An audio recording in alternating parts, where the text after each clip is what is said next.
Olá a todos os espectadores da TV Interior, canal 3.1 na Rio Cable, Macabu, Macuco, Monerá, chegando agora em breve em Pádua, e canal 20 ou 2.2 no digital, na Brasilnet, Cantagalo, Cordeiro, Duas Barras, Madalena, em breve, Trajano. Estamos aí com esse trabalho aí de levar, de cobrir cada vez melhor a nossa região. E temos o prazer aqui de novamente estar recebendo nosso amigo Fabrício Gaspar, que sempre colabora com assuntos pertinentes. Hoje uma pauta que eu considero, são algumas pautas que a gente considera importantes e que atingem diretamente o interesse da população da nossa região. Mas, em primeiro lugar, doutor Fabrício, obrigado por mais uma vez você nos aceitar, nos visitar aqui no nosso estúdio para poder estar falando e elucidando. Aquela primeira entrevista nossa foi uma repercussão muito bacana, o pessoal sempre elogiando muito a posição da TV de estar debatendo aqueles assuntos na época das reformas. E a gente agradece a sua presença.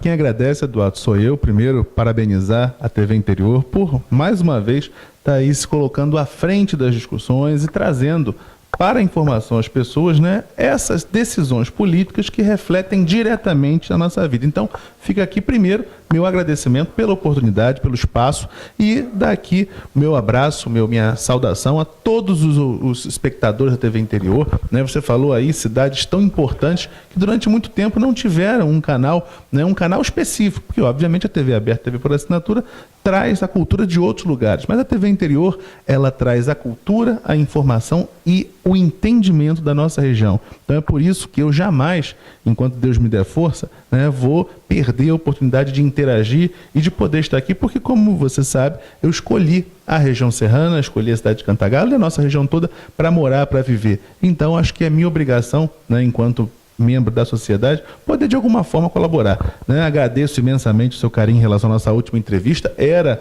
né, a discussão política do momento, que tanto é que refletiu e está refletindo a nossa vida, e hoje nós temos aí algumas outras coisas tão importantes ou até mais importantes que as reformas que nós discutimos na última entrevista, que estão aí tirando o sono da nossa sociedade. Então, meus parabéns à TV Interior, quero desejar que vocês continuem nessa rota de crescimento, de empreendedorismo, tá? Que a nossa região realmente precisa disso. Meus parabéns e, mais uma vez, mandando aí um forte abraço a todos os nossos espectadores. Espero que a nossa conversa seja aí bem recebida.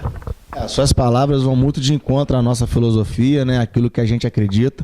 A gente acredita mesmo, Fabrício, que a TV Interior ela tem essa missão de estar gerando o desenvolvimento social, cultural e econômico da nossa região, e das cidades. Direcionado para a região, né? Que é o mais importante. Direcionado para a região. É claro que, assim, infelizmente, ainda muitas pessoas ainda não conseguiram enxergar no nosso trabalho esse valor. Mas a gente não tem pressa, a gente vai continuar buscando um espaço no coração. Toda evolução tem um preço e um tempo para chegar, né? Vamos chegar lá. É isso, a gente vai continuar trabalhando um espaço no coração da população, que eu já sei que a gente, graças a Deus, tem uma audiência muito grande em vários lugares que a gente vai. Qualificada. Obrigado, qualificada. A gente acredita que a gente atinge todos as faixas etárias, a gente atinge todos os níveis sociais e principalmente a gente também, e claro, o apoio de tantos patrocinadores que têm nos mantido com esse projeto até hoje. A gente agradece demais a eles, sem eles a gente não conseguiria. É uma TV que quase não conta com apoio público. Eventualmente, quando o setor público deseja algum trabalho mais um desafio diário. É um desafio muito grande. Eu costumo dizer que muitas vezes o difícil não é matar um leão por dia. Muitas vezes o difícil é desviar das antas, né? Além de matar um leão por dia, também é muito difícil desviar das antas. Mas pode ter certeza que essa luta não vai ser em glória, não. Vai ser muito produtiva no futuro. Pode ter certeza, meu irmão. Estamos trabalhando para isso, mas vamos ao que interessa, que é os assuntos que as pessoas gostariam de ver mais esclarecidas, gostariam de receber informações mais qualificadas, por isso sua presença aqui. Fabrício, a gente recentemente até linkando com a outra entrevista que falamos sobre reforma tributária, sobre reforma trabalhista, sobre reforma previdenciária, e no meio desse turbilhão, dessa questão da votação da reforma previdenciária, o esforço imenso que o governo fez até de degradação do patrimônio público em tentar negociar essa reforma previdenciária, que é muito controversa. No meio desse turbilhão, acontece esse processo de intervenção militar no estado do Rio de Janeiro. Que o povo carioca, assim, pelo menos vamos imaginar como eu enxergo, clama, mas que a gente realmente não sabe quais objetivos obscuros tem esse tipo de decisão. Então, assim, na prática, explica para as pessoas o que significa, claro, na teoria, e na prática, o que significa e vem significando essa intervenção que o governo federal vem praticando no estado do Rio de Janeiro. Muito bem, Duda. Acho que a colocação realmente é muito, muito oportuna. Nós estamos aqui vivendo um momento político nos últimos meses, não vou nem falar do último mês, mas nos últimos meses muito instável, onde você tem discussões reiteradas, né, na sociedade das futuras decisões políticas, e uma delas agora foi a questão da decretação da intervenção federal. É importante que se deixe claro que, por mais que esteja com uma roupagem de intervenção militar, o dispositivo constitucional que permite este tipo, né, de intervenção, literalmente, não é de natureza militar.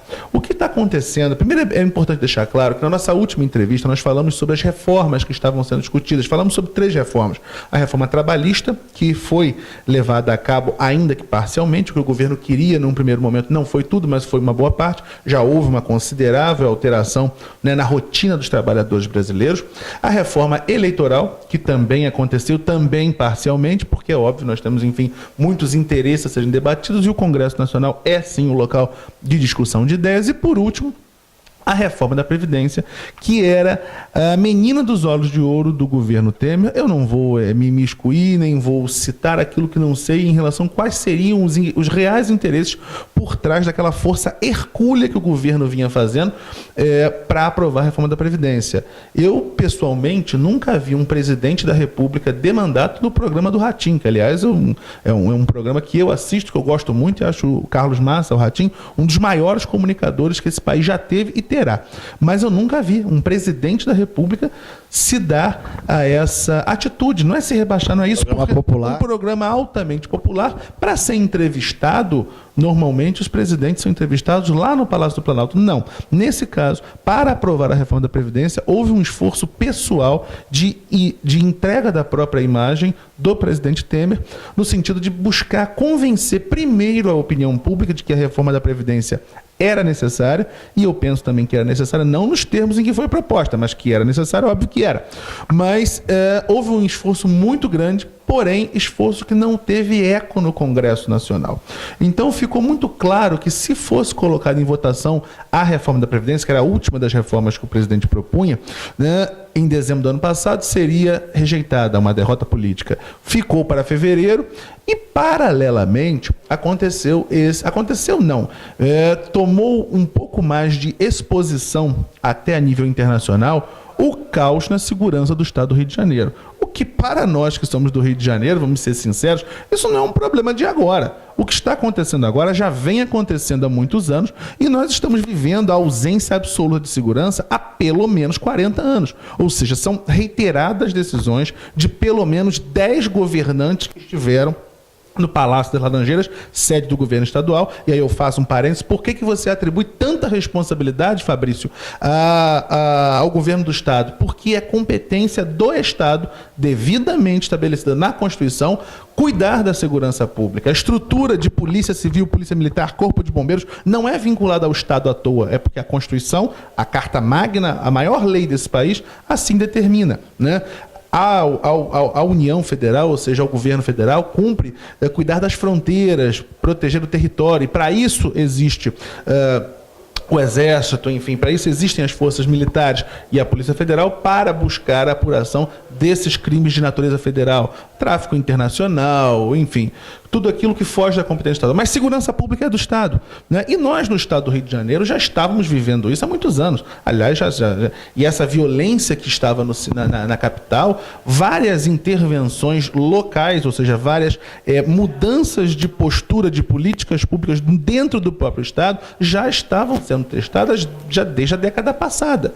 Nós tivemos, no governo Marcelo Alencar, várias intervenções, né, voltando o que havia sido suspenso no governo Brizola, a subir o morro, a tentar ocupar os espaços que a bandidagem tinha tomado. Tivemos no governo Sérgio Cabral a ocupação das favelas, capitaneada pelo então secretário de Segurança Pública, José Mariano Beltrame, que, na minha visão, nada mais foi do que uma política de afastamento da bandidagem do centro, na capital, das regiões mais centrais, de deslocamento da mancha de insegurança, da mancha de criminalidade para o interior. Nós não vamos ser hipócritas aqui e dizer que Friburgo tem o mesmo nível de criminalidade que tinha 10, 15 anos atrás, aumentou muito.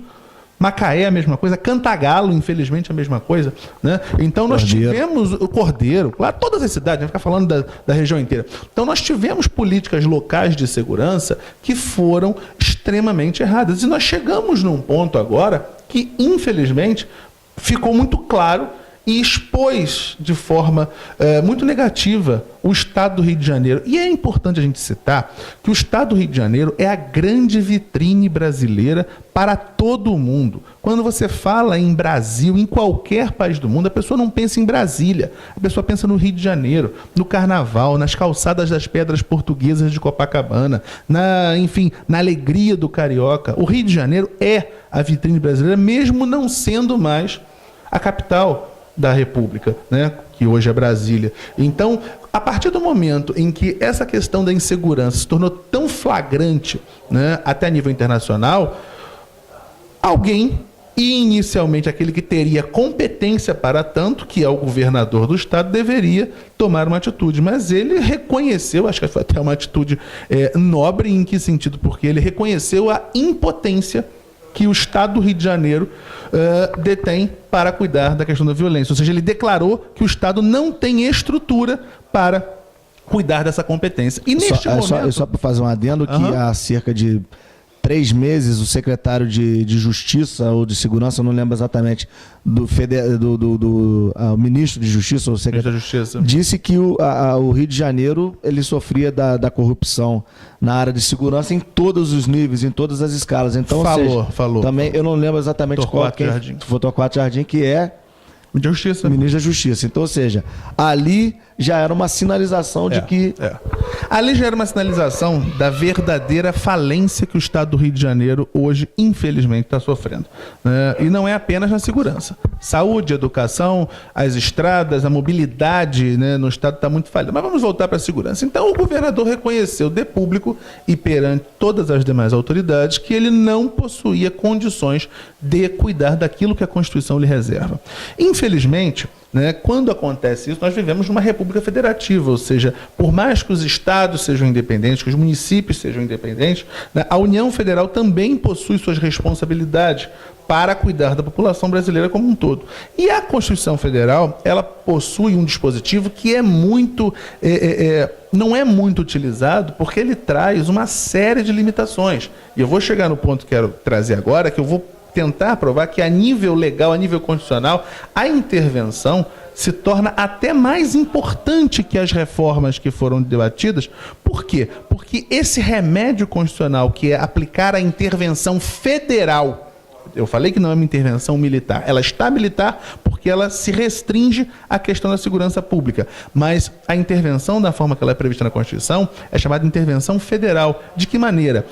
A União Federal, ela vem e intervém, ela interage, ela retira as competências do Estado e ela assume a responsabilidade que seria do Estado. Ela pode se aplicar de forma genérica, ou seja, todas as competências do Estado serem retiradas, e por isso o nome dela é intervenção federal, ou ela pode ser direcionada para uma determinada área, um determinado segmento que não está sendo prestado. E neste caso, para evitar o desgaste de se retirar um governador eleito pelas urnas, né, já no fim do seu mandato, a verdade é essa, foi decidido em Brasília que a intervenção seria justamente naquela área onde o governador declarou de público que não tinha a menor condição de continuar, porque realmente a bandidagem tomou níveis alarmantes, não apenas no estado do Rio de Janeiro, mas aqui o governador assumiu. No Nordeste nós temos esse mesmo tipo de problema, em vários locais. Na zona rural, a violência no centro-oeste brasileiro é muito grande também. Porém, nesse caso, optou-se por proceder à intervenção federal apenas na área da segurança pública, ou seja, seria como se dentro da estrutura do Estado do Rio de Janeiro fosse suprimida a competência que o Estado tem para cuidar da segurança e com toda a sua estrutura, que é a Secretaria de Segurança Pública, o interventor é responsável por toda a área de segurança e ele é responsável pela Secretaria de Segurança Pública, pelo Corpo de Bombeiros, pela Polícia Militar, pela Polícia Civil, ou seja, toda aquela estrutura, né, que presta os serviços inerentes a manter a segurança e a harmonia, ficam excluídas da competência do Estado. O governador não tem nenhuma ingerência, nem o governador e nem ninguém vinculado à autoridade estadual, e ficou sob a responsabilidade da União, que, a partir do momento em que o presidente decretou a intervenção, ele determinou que o interventor será um militar vinculado ao Exército Brasileiro e que ele terá toda a carta branca necessária para nomear novos coronéis de batalhões, alterar a estrutura da Secretaria de Administração Penitenciária, da Secretaria de Defesa Civil, da Secretaria de Segurança Pública, ou seja, transferiu todo e qualquer ato decisório para o interventor da segurança pública. Ou seja, nós temos hoje, paralelamente, dois governos. Um governo que ainda resiste, que foi eleito pelas urnas, e um governo voltado para a segurança pública, que é o interventor general Braga Neto. E por que eu digo que a intervenção ela é um instrumento constitucional, né, onde se suprime as responsabilidades do Estado sobre determinada área, ou sobre todas, nesse caso é determinada, e por que eu digo que ela é mais importante que as reformas? Porque quando se decreta a intervenção federal em qualquer estado da federação, o Congresso Nacional e o Presidente da República ficam proibidos de reformar a Constituição. Ou seja, nós estamos vivendo um momento de exceção no nosso país. A Constituição não pode ser emendada. E a reforma previdenciária, que era a que faltava, que havia um esforço tão grande, não poderá ser realizada até 31 de dezembro. Se a intervenção foi decretada para afastar a eminente derrota política que haveria de ser a reforma da Previdência, eu juro para você que eu não queria opinar nesse sentido, porque o Estado do Rio de Janeiro, ele é muito importante e ele não merece ser relegado à barganha política ou não merece ser utilizado como pano de fundo para fechar. Isso passa na cabeça do presidente? Dentro dessa forma de governar. É difícil a gente dizer, né, Duda? Mas... E outra questão que eu queria te levantar. Bem, na prática já estamos vivendo isso, a gente já sabe do Exército atuando nos limites do Estado, em alguns pontos isso eu queria fazer uma colocação em relação a isso. Você já andando no Rio de Janeiro, você já viu caminhões do Exército com... Eu quero fazer uma... A grande questão isso não é tanta realidade assim, né? E o que isso na prática representa? Você acha que isso realmente vai ser feito um trabalho sério de estratégia, de inteligência para realmente não vai acabar com o crime, mas proteger a população? Então, isso realmente vai ser viável? Isso realmente vai acontecer? Eu não acho nada. Eu estou como todo e qualquer cidadão do Estado do Rio de Janeiro.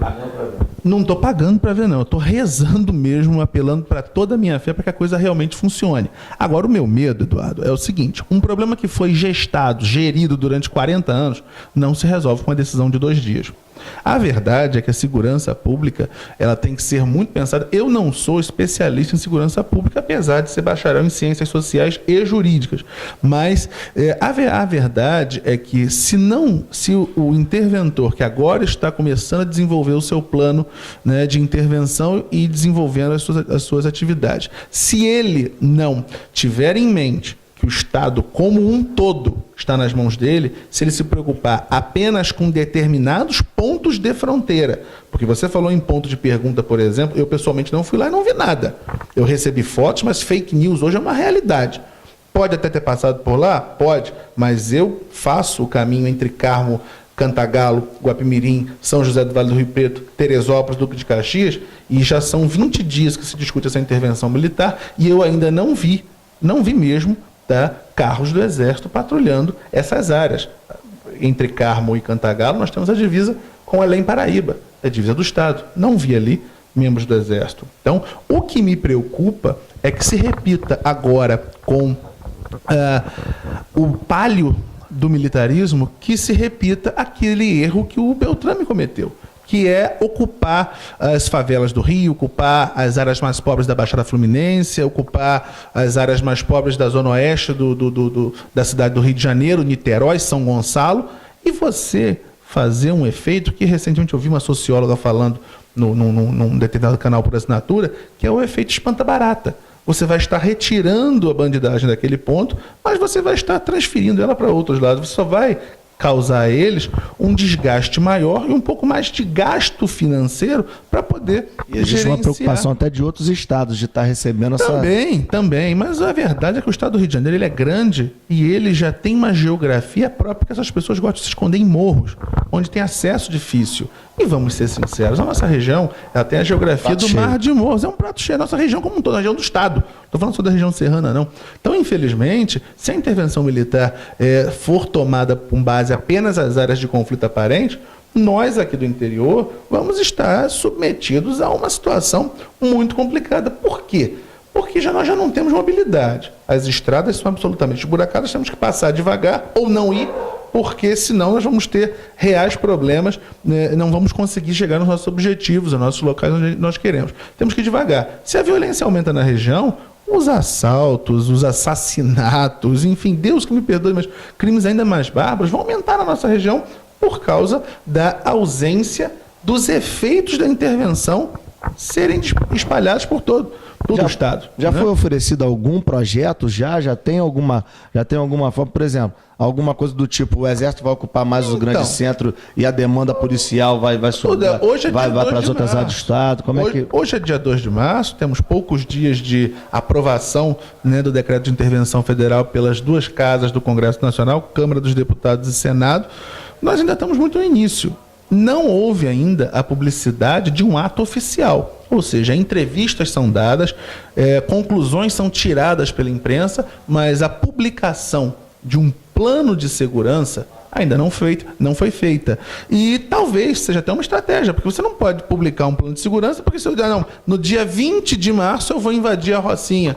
Você está dando para eles. Então, muitas vezes, o sigilo é necessário. Então, o sigilo para ações de segurança muitas vezes é necessário. E é por isso que eu disse para você que eu não acho nada. Eu respeito e torço para que funcione, mas com as minhas ressalvas. Como homem do interior, minhas ressalvas por medo real de arrastamento da mancha de insegurança para cá.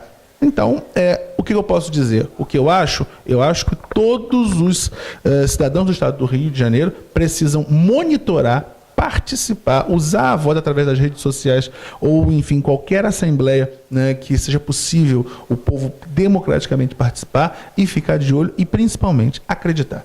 Né? Vamos acreditar que, por mais que nada tenha sido feito durante 40 anos, alguma coisa tem que ser feita agora. E que a política que ocupa o Estado também nunca nos deu motivo para poder confiar, mas a gente vai ter que... É verdade. A gente vai ter que apoiar nunca essa nos decisão. deu motivo para nós confiarmos. Foi votado, está lá com o respaldo das urnas, né? Então, a gente tem que acreditar. É verdade que a gente tem que mudar. Triste. Para a gente poder finalizar esse bloco, Fabrício, a gente tem visto um índice maior de apreensões de grande porte, né? São a apreensão de drogas puras, de drogas em grandes quantidades, muito apreensão de dinheiro também tem sido feita e de armas. Sim. Você atribui isso a uma maior eficiência da Polícia Federal ou porque o fluxo está cada vez maior e por isso muita coisa acaba sendo identificada? Eu acho que a gente tem que pensar num paralelo entre ambos as colocações, ambos os cenários. Mas eu não tenho a menor dúvida que, de alguns anos para cá, o trabalho da Polícia Federal tem sido um pouco mais autônomo, mais independente, mais efetivo. Essa mudança no cargo de diretor-geral da Polícia Federal? Isso foi muito recente, infelizmente. O Fernando Segovia, ele não houve mudança, ele se retirou de lá. O peixe morre pela boca e eu pessoalmente penso que ele falou demais. Eu acho que discrição é muito importante para todo e qualquer servidor público. Tá? Ninguém está ali para aparecer. Toda vez que você é confiado uma função de direção, de chefia na administração pública, a discrição é fundamental. Mas são confiáveis esses novos diretores? Mas aí é uma pergunta muito capciosa que você me faz, hein, meu amigo. Eu acredito o seguinte: se eles foram escolhidos para lá estarem, é porque o comando do Ministério da Segurança Pública recém-criado e o presidente deve ter a melhor das intenções. Eu não tenho a menor dúvida que para atender qual tipo de interesse? Aqueles que trouxerem resultado mais efetivo para a sociedade. A verdade é que a Polícia Federal não é uma pessoa só, né? O Ministério Público não é uma pessoa só, né? A Justiça não é um juiz só. Toda essa instituição possui todo um corpo técnico que exerce as suas responsabilidades e nós temos visto um crescimento da autonomia que resulta numa maior apreensão, numa maior repressão a atos criminosos, maior apreensão de cargas, de dinheiro, maior quantidade de buscas e apreensões. Muitas vezes a imprensa cita que está reduzindo, está aumentando, mas a gente vê diariamente, né, esse tipo de ação. Então, quais os interesses que eles atendem? Eu penso que eles estão ali para atender aos melhores interesses da sociedade. E toda vez que eles se desviam da sua responsabilidade, ou seja, passam a atender interesses individuais, eles são afastados, como pode ter acontecido agora. Não vou dizer que o rapaz foi afastado por isso, mas pode ter sido isso, né? E aí houve um pronto atendimento, ele foi afastado do seu cargo, foi para a Itália. Ou seja, a imprensa, como você, de forma muito correta, me questiona e questiona as demais pessoas que vêm aqui, tem hoje um papel muito importante de conduzir decisões, porque se não houvesse um jornalista que fosse até ele, ao Fernando Segovia, perguntasse, até que em algum momento ele falasse alguma coisa e aquilo tomasse uma proporção na sociedade, ele poderia estar lá até agora e poderia estar atendendo interesses escusos. Não estou dizendo que ele fez isso, mas poderia.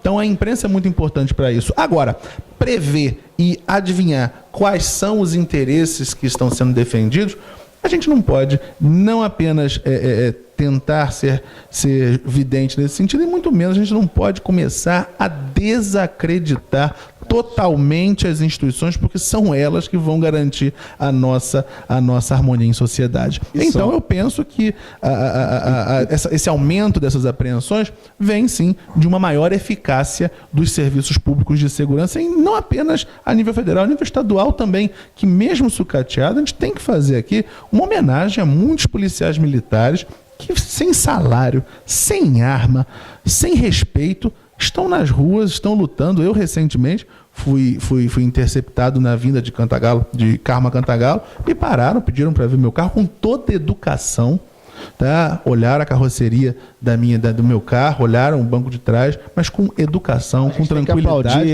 Recentemente ali em Monerá, a mesma coisa, estava vindo da Ceasa de Friburgo. Então tem que bater palma, porque o cidadão que reclama de ser abordado pela polícia, ele não sabe, ele não faz ideia do erro que ele está cometendo. Deus me livre. Tem que sim, quem tiver errado que pague pelo que está errado, se é um documento, se é uma situação. E o engraçado, Eduardo, que muitas vezes as pessoas reclamam que não tem polícia. Aí quando é parado, quer reclamar também. Não pode. Então, o brasileiro tem que ter um pouco de foco, né? Bem, Fabrício, eu vou chamar um intervalo para a gente no segundo bloco continuar debatendo outros assuntos, tá bom? A gente agradece e daqui a pouco estamos de volta no segundo bloco do programa Panorama Político.